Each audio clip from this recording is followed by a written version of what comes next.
Biology में जो आप टॉपिक डिस्कस करना है वो है हमारे पास regulation of heat exchange between animals and environments, यानी एनिमल्स और इन्वायरमेंट्स के दरमियान हीट कैसे एक्सचेंज होती है और एनिमल्स जो है अपनी बॉडी में हीट ले जाने के लिए या बॉडी से हीट को रिमूव करने के लिए क्या क्या स्ट्रेटजीज़ को अपनाते हैं। तो एनिमल्स इस लिहाज से अपनी बॉडी में 3 टाइप्स की अडेप्टशंस करते हैं। वो है हमारे पास मार्फोलॉजिकल अडेप्टशंस, बिहेवियरल अडेप्टशंस और फिजियोलॉजिकल अडेप्टशंस। मार्फोलॉजिकल अडेप्टशंस होती है, मार्फोलॉजी होता है study of external features, human beings या एनिमल्स, आपको ऐसा भी ले लो, उसके बाहर वाले जो करेक्टरिस्टिक्स स्किन का स्टडी है उनको हम लेते हैं मार्फोलॉजी में। हैंड की शेप है या जो उसमें चेंजिंग्स हैं उनको। मार्फोलॉजिकल अडेप्टशंस में एनिमल्स अपनी बॉडी में क्या चेंजिंग्स लाते हैं। एनिमल्स करते हैं इंक्रीज़ कर लेते हैं पिलेज। अगर तो ठंड बहुत ज़्यादा है, टेम्परेचर लो है, तो जो एनिमल्स लो टेम्परेचर पे रहते हैं तो अपनी बॉडी पे पिलेज को बढ़ा लेते हैं। पिलेज होती है उसकी बॉडी पे बालों की लेयर, जैसे आपकी बॉडी पे बाल होते हैं उसे हम पिलेज कहते हैं। जैसे बर्फ़ानी रीछ है, पोलर बियर है, वो अपनी बॉडी पे बालों को ज़्यादा मिकदार में बढ़ा लेते हैं। फिर अपनी बॉडी में फ़ैट को ज़्यादा स्टोर कर लेते हैं ठंड में।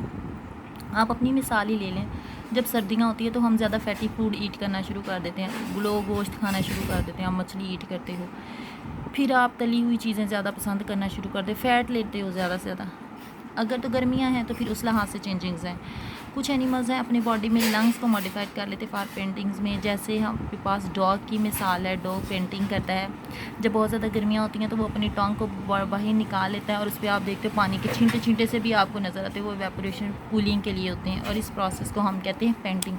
पेंटिंग का प्रोसेस आप किस में देखते हो? मोस्टली आप देखते हो डॉग में, पिजन वगैरह में। सेकंड, आपके पास जो अडेप्टशंस करनी है वो बिहेवियरल अडेप्टशंस हैं। बिहेवियरल अडेप्टशंस में ये होता है कि आप अपने बिहेवियर में ऐसी क्या तब्दीलियाँ लाएं कि आप जिस इन्वायरमेंट में रह रहे हैं उसको आप फेस कर सकें। तो बिहेवियरल अडेप्टशंस में ये होता है कि आप खुद को देख लें, जैसे ही सर्दी बढ़ती है या टेम्परेचर लो होता है, आप क्या करते हैं, आप ठंडे कपड़ों के जो आपने गर्मियों वाले कपड़े होते हैं आप वो उठा लेते हो, सर्दियों में आप मोटे कपड़े पहनना शुरू कर देते हो, आप स्वेटर पहनना शुरू कर देते हैं, शॉल लेना शुरू कर देते हैं। ये हमारे बिहेवियर्स में चेंजिंग्स हैं। इसी तरह एनिमल्स अपने बिहेवियर में क्या चेंजिंग्स करते हैं, एनिमल्स माइग्रेट करना शुरू कर देते हैं जहाँ पे बहुत ज़्यादा ठंड है, उन एरिया से उन इलाकों की तरफ जहाँ पे ठंड कम है। जैसे आप रूस की मिसाल लो, साइबेरिया में जो बर्ड्स होते हैं, लून्स हैं, क्रेन्स हैं, वो रूस साइबेरिया से मूव करके सिंध वाली साइड पे आते हैं। सिंध में चूँकि टेम्परेचर उस टाइम जो है वो ज़्यादा होता है तो वो वहाँ पे आके बर्ड्स एग ले करते हैं, क्योंकि जो रूस में टेम्परेचर है वो बहुत कम हो जाता है, बहुत ज़्यादा ठंड बढ़ जाती है, तो बर्ड्स का वहाँ पे सर्वाइव करना मुश्किल हो जाता है, तो वो वहाँ से माइग्रेट कर लेते हैं। सेकंड, अगर टेम्परेचर जो है वो बहुत ज़्यादा हाई है तो एनिमल्स क्या करते हैं, बरोज़ में चले जाते हैं, जैसे लिजर्ड्स वगैरह हैं, और वो डे टाइम बरोज़ में रहेंगी। रात को टेम्परेचर थोड़ा कम होगा तो वो बाहर निकल आएंगे। अगर ठंड है, सर्दियां हैं, तो एनिमल्स का क्या करेंगे, बरोज़ में ठंड ज़्यादा है तो फिर वो धूप में निकल आएंगे। धूप में बैठने के प्रोसेस को हम बास्किंग कहते हैं।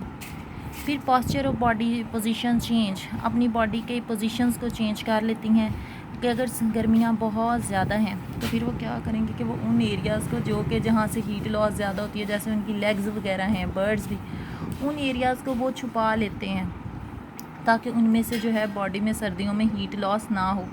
बाज़ औक़ात आप देखें परिंदों को बैठे हुए सर्दियों में तो उन्होंने अपनी टांगों को, अपने पाँव को अपने परों वगैरह में, अपनी बॉडी के नीचे छुपाया हुआ था ताकि वहाँ से हीट लॉस ना हो। तो ये बॉडी के पॉस्चर्स में चेंजिंग्स लाते हैं।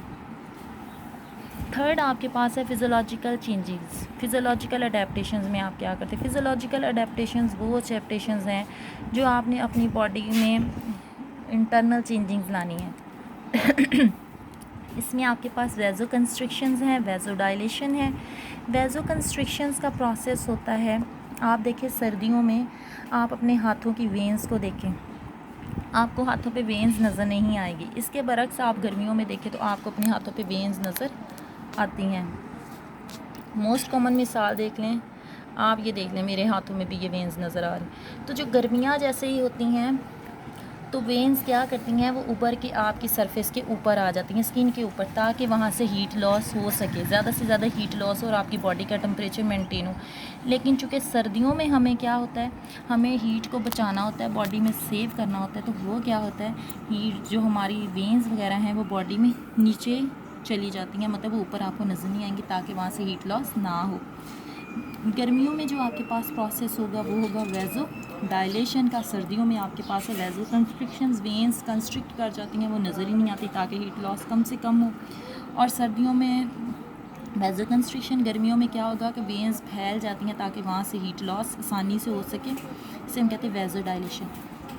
फिर जो चेंज आती है वो आपके मसल्स में है, मसल्स कास्ट प्लूमेज फ्लफिंग के। सर्दियों में क्या होता है कि आपके मसल्स जो हैं इस तरह से हो जाते हैं कि आपकी जो बॉडी पे हेयर्स हैं वो आप खड़े हुए आपको नज़र आते हैं। वो इसलिए होता है क्योंकि वहाँ पे जो सुराख होते हैं उनमें हवा भर जाती है। जब उनमें हवा भर जाती है ताकि बॉडी से हीट बाहर लॉस ना हो, बाहर ना निकले, तो वहाँ पे फिर आपको क्या होता है कि जब वहाँ पे हवा भर जाती है तो आपको बाल खड़े हुए फील होते हैं, जिसे हम कहते हैं प्लूमेज फ्लफिंग।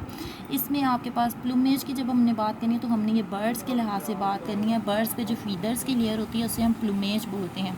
तो बर्ड्स में ये प्लूमेज फ्लफिंग हो जाएगा, ह्यूमन बीइंग्स में या मैमल्स में ये पिलेज आ जाता है, गूज बम्प जिसे आप बोलते हो। Activation of sweat gland, sweat glands में आपके पास ये आ जाता है कि जैसे ही गर्मियाँ बहुत ज़्यादा बढ़ जाती हैं, टेम्परेचर हाई हो जाता है, तो आपके स्वेट ग्लैंड जो हैं आपकी स्किन में है, आपकी बॉडी में है, वो पोर्स ओपन हो जाते हैं और आपकी बॉडी में पसीना ज़्यादा से ज़्यादा आता है, बॉडी से पानी निकलता है वेपोरेटिव कूलिंग के लिए, ताकि आपकी बॉडी का टेम्परेचर जो है वो मेनटेन हो सके। इसे आप कहते हो एक्टिवेशन ऑफ स्वेट ग्लैंड्स। लेकिन जैसे ही सर्दियाँ होती हैं ये पोर्स जो हैं, ग्लैंड जो हैं, ये थोड़े नॉन फंक्शनल हो जाते हैं, क्योंकि आपकी उस वक्त तो हमें वेपोरेटिव कूलिंग की ज़रूरत नहीं होती। ये थी आपके पास एडेप्टेशंस कि एनिमल्स किस तरह से अपनी इन्वायरमेंट्स में रहते हैं, कैसे ख़ुद को सर्वाइव करते हैं।